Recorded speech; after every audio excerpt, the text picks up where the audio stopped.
Shalom Bapak Ibu Saudara yang dikasihi Tuhan Yesus. Salam damai sejahtera buat saudara semua dimanapun berada. Kembali saya mengajak saudara, mari kita bersaat teduh dan berdoa dalam renungan penuntun kehidupan setiap hari.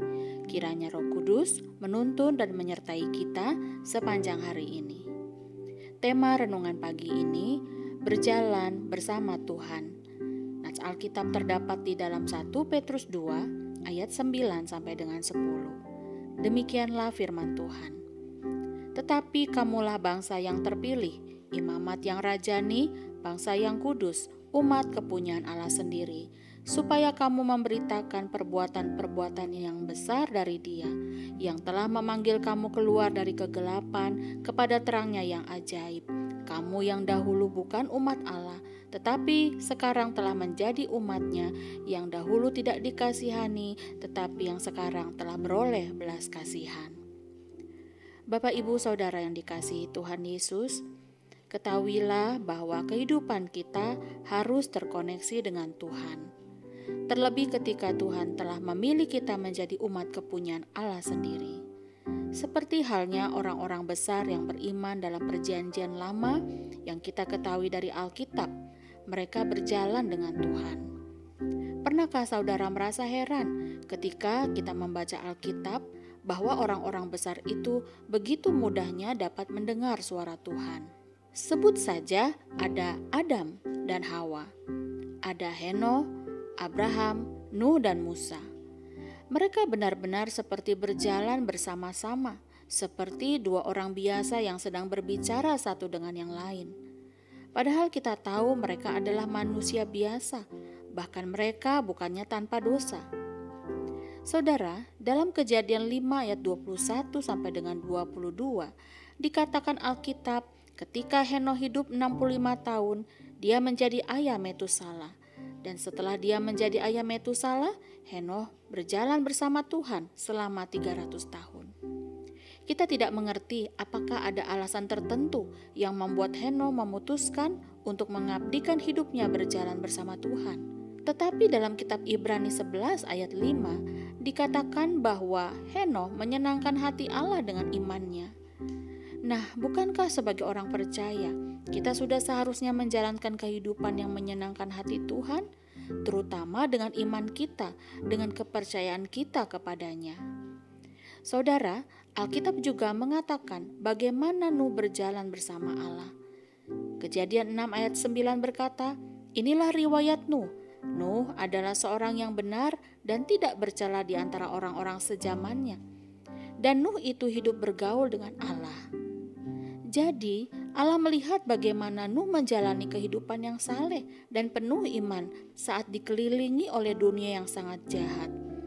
Sehingga pada waktu Allah benar-benar memutuskan untuk memusnahkan semua orang karena bumi penuh dengan kejahatan manusia, namun Nuh mendapat kasih karunia di mata Tuhan.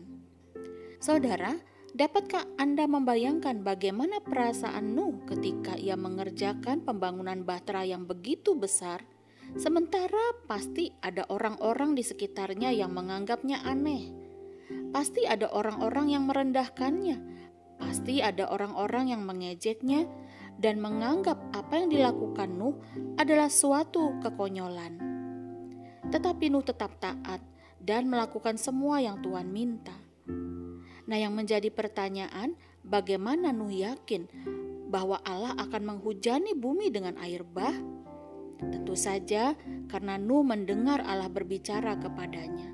Sehingga pada akhirnya kita sama-sama tahu saudaraku, Nuh dan keluarganya diselamatkan dari air bah. Jadi kita pun belajar di sini bahwa orang yang dekat dan berjalan dengan Tuhan pasti diberikan banyak kasih karunia dari Allah Bapa. Salah satunya diselamatkan dari bahaya. Demikian juga dalam perjanjian baru, di mana Yesus turun ke dunia dan murid-murid yang dipilihnya berjalan bersamanya. Waktu Yesus ada di bumi selama 3,5 tahun, ia berkeliling untuk memberitakan kabar baik. Ia membebaskan orang-orang tawanan, dalam arti orang-orang yang terbelenggu atau terikat dengan dosa. Ia membuat orang buta melihat, orang tuli mendengar, orang lumpuh berjalan, orang yang mati dibangkitkan, dan Ia juga membebaskan orang-orang yang tertindas. Segala perbuatannya dan pengajarannya disaksikan oleh semua muridnya. Tetapi tugas Yesus di bumi tidak bisa sampai selamanya, saudara.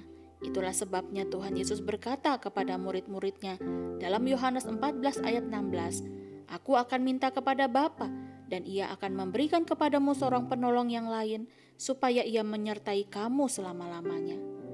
Jadi pribadi yang dijanjikan oleh Yesus adalah pribadi yang menolong dan yang menyertai orang-orang percaya selama-lamanya. Dan pribadi itu adalah Roh Kudus. Kita harus selalu ingat bahwa Allah Bapa, Yesus Kristus, dan Roh Kudus adalah satu. Jadi ketika kita berbicara tentang Roh Kudus, kita sedang berbicara tentang Allah yang adalah Roh. Waktu Roh Kudus dicurahkan pada hari Pentakosta, sejak hari itulah sampai pada zaman ini, kesempatan untuk tetap terkoneksi dengan Tuhan tetap terbuka. Kita dapat mengaktifkan hubungan pribadi kita dengan Tuhan melalui Roh Kudus dengan berjalan bersamanya setiap hari.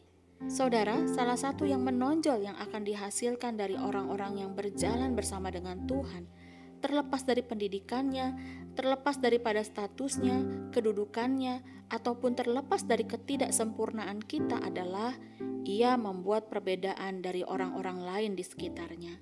Pertama, kita akan semakin mengenal Tuhan dengan baik. Kedua, kita semakin mengerti bahwa kehendak kita harus sejalan dengan kehendak-Nya.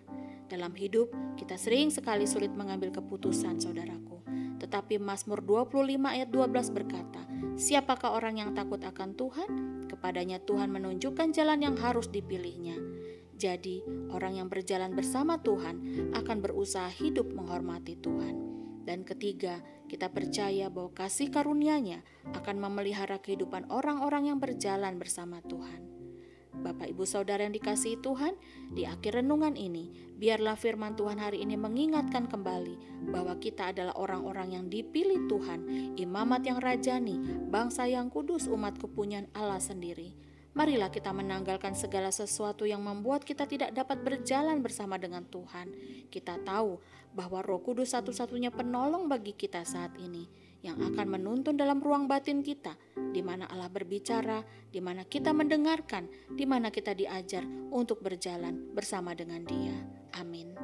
Mari kita berdoa. Tuhan Yesus, kami mengucap syukur buat kebenaran firman-Mu yang mengajarkan bahwa kehidupan yang terkoneksi senantiasa dengan Tuhan akan membangun kehidupan roh yang kuat. Berikanlah kepada anak-anak-Mu ya Bapa, hati yang selalu mengandalkan Tuhan. Di dalam nama Tuhan Yesus kami berdoa. Amin. Kiranya berkat yang sempurna dari Allah Bapa, kasih karunia dari Tuhan Yesus Kristus, dan persekutuan yang indah dengan Roh Kudus menyertai kita dari sekarang ini dan sampai selama-lamanya. Maju terus dalam tuntunan Tuhan, saudaraku. Tetaplah semangat. Sampai jumpa esok hari di penuntun kehidupan setiap hari. Dan Tuhan Yesus memberkati.